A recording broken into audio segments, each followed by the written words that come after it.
In 1932, the US Public Health Service began what would later become one of medicine's greatest betrayals. They recruited 600 black men in Macon County, Alabama, 400 with syphilis, 200 without. These were fathers, husbands, farmers, churchgoers, living under Jim Crow segregation. They were promised free healthcare for bad blood. Instead, they became the unwitting test subjects in a study that would watch them suffer and later die. The men were never told they had syphilis. They were never treated for it, even though treatments did exist at the time. When penicillin became the standard cure in the 1940s, researchers actively blocked them from receiving it. For 40 years, doctors who had taken an oath to heal instead took notes while these men deteriorated.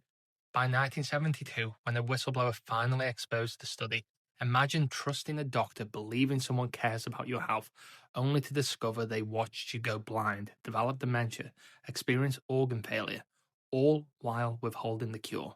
The study provided no significant new medical knowledge. It documented disease progression that was already well understood. These men suffered for absolutely nothing. They were chosen because of their race and because they were poor, living in a system designed to deny them power and a voice. Researchers believed they'd trust authority and wouldn't have the resources to question what was happening to them. Even after the truth came out, it took 25 years for President Clinton to apologize. Some survivors received compensation. The tuskegee study directly led to the Belmont Report and modern informed consent requirements. These were supposed to be men who understood ethics. These were men who knew exactly what they were doing. They chose not to apply it to this group of black men. This reveals something deeply disturbing about how we justify cruelty. The researchers weren't cartoon villains.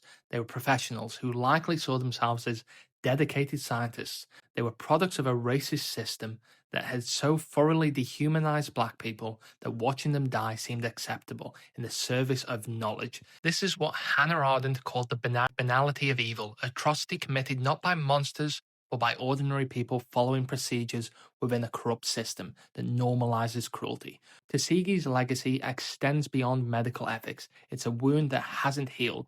It's why medical mistrust still persists in these communities, and understandably so. A rational response to a system that proved that it could not be trusted with black lives. When people today hesitate to seek medical care or participate in clinical trials, they're not being irrational, they're remembering. They're protecting themselves from institutions that once looked men in the eyes, called them patients, and let them die. This is a reminder that evil doesn't announce itself. It wears professional credentials and speaks in technical language. It believes in its own righteousness. It suggests that within corrupt systems, most of us would fill out the forms, collect the data, and convince ourselves it was necessary. That's the lesson we can't afford to forget.